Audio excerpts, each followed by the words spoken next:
Привет, привет! I speak Russian in my videos, but you can turn on Russian or English subtitles. Сегодня у нас будет разговорное видео. Я расскажу, куда я пропала, почему так редко выставляла видео на YouTube. А вы берите кофе, горячий чай, и мы начинаем болтать.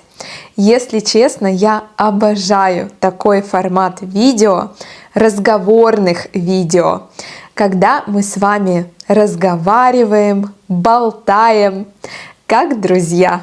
А мы и есть друзья. Ну что, начнем? Где же я была все это время и почему так редко выкладывала видео? Выкладывать видео или выставлять видео. Выставлять видео. Когда мы публикуем видео в интернете.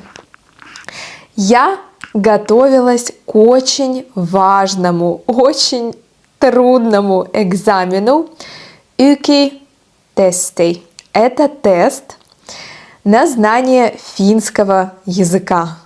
Когда я говорю об этом тесте, у меня мурашки по коже, потому что этот тест оказался трудным для меня. Я планировала сдать этот тест весной, поэтому я готовилась несколько месяцев к этому экзамену. Я готовилась очень интенсивно. Я занималась финским языком каждый день по 3 часа. При том, что я работала и у меня были уроки с моими студентами каждый день. Да, кроме выходных. Я читала различные тексты, слушала подкасты, смотрела видео. Кроме того, каждый день я писала по несколько сочинений. Да, я уже сказала, что мой учебный процесс был очень интенсивным. И таким образом я готовилась к экзамену. Кроме того, я изучала по 20-30 новых слов каждый день. Если честно, я никому не рекомендую так делать, потому что это совершенно неэффективно.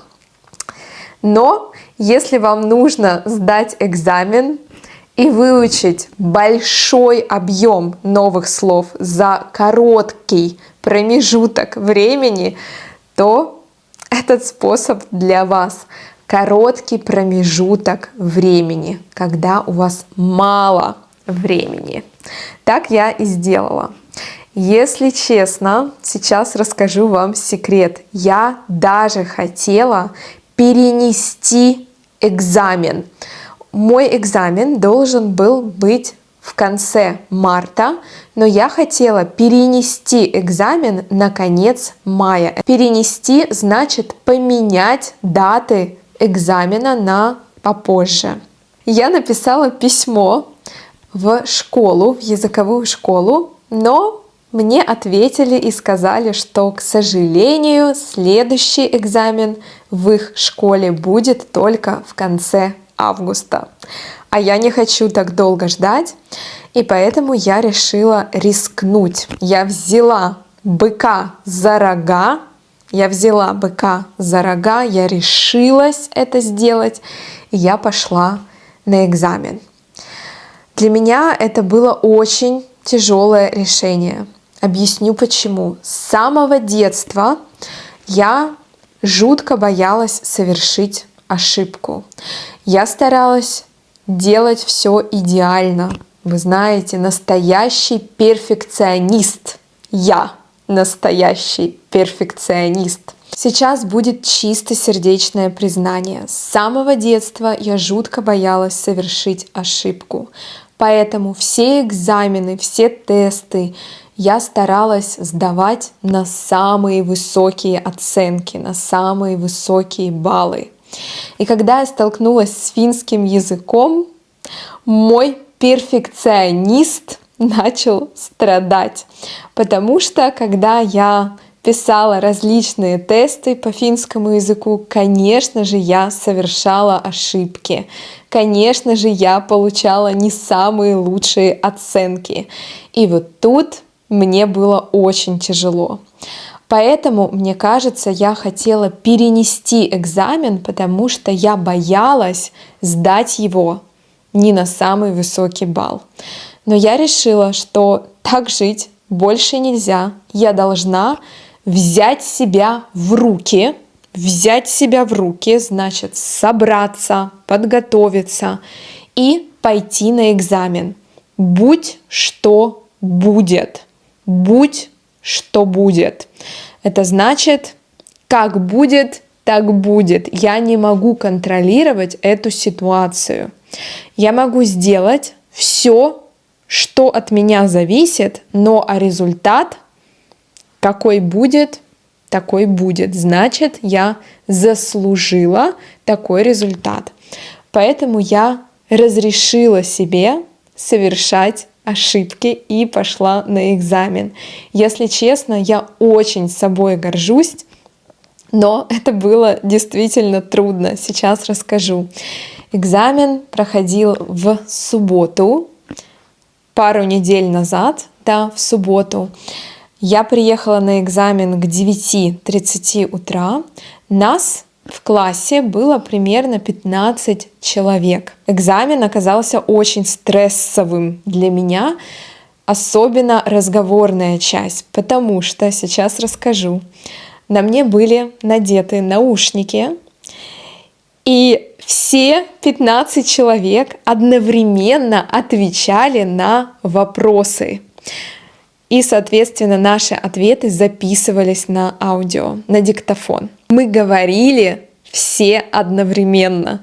И из-за этого я плохо слышала себя и часто слышала других студентов, но это нормально, это экзамен, и я считаю, что я справилась, надеюсь, пока я не знаю. Результаты я получу только через пару месяцев.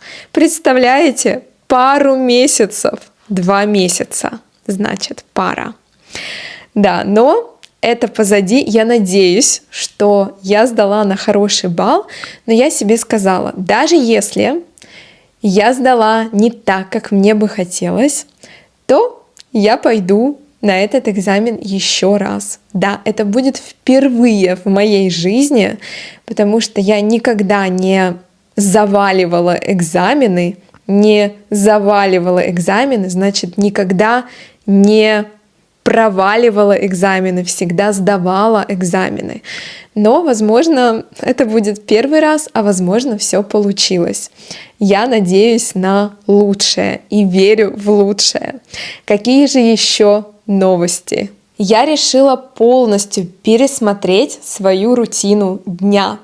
И теперь я просыпаюсь в 6:30, в 7 утра, и отход ко сну у меня примерно в 10:00. Обычно я начинаю готовиться ко сну уже в 9 часов вечера, чтобы встать пораньше, иметь много энергии и сил. Каждое утро я занимаюсь своей любимой йогой. Конечно же, как без йоги. Если честно, я не представляю свой день без йоги. После этого я веду дневник достижений. Это очень важно. Сейчас вам расскажу. Очень часто бывает, что мы просыпаемся, мы, конечно же, все в делах, очень занятые, у нас много различных обязанностей и нет времени на себя. Очень часто мы забываем о наших победах, о наших даже маленьких, но таких важных достижениях. Забываем похвалить себя, отметить эти достижения. Отметить значит отпраздновать.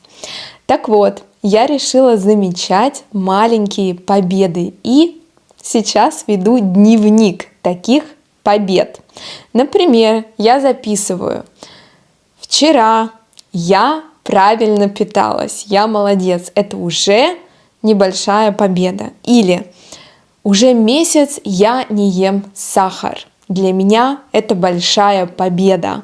Но это только пример, я стремлюсь к этому. Это неправда, но я хочу, чтобы это стало реальностью. Хочу есть меньше сахара, потому что я жуткая сладкоежка. Никому не говорите. И таким образом я записываю свои маленькие победы и чувствую себя лучше. Я ощущаю такой невероятный прилив энергии, сил, позитива, бодрости. Поэтому я вам очень рекомендую, если вы крутитесь как белка в колесе, крутиться как белка в колесе. Это значит иметь много дел, постоянно куда-то бежать, то я вам очень советую завести такой дневник побед. И иногда записывать, что же вы сделали и какой вы молодец или какая вы молодец. Мы также с мужем завели новую привычку. Каждый вечер мы садимся на диван, который вы видите за мной, и перечисляем 5 вещей, за которые мы благодарны сегодня, и 5 вещей, почему я молодец.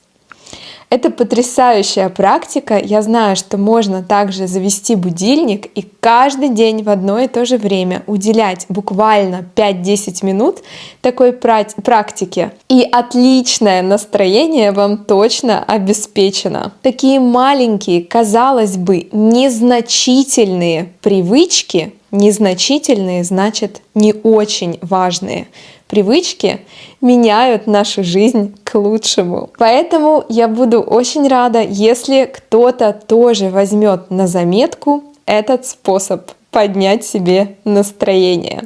Если вам понравилось это видео, ставьте лайк, подписывайтесь на канал и нажимайте на колокольчик.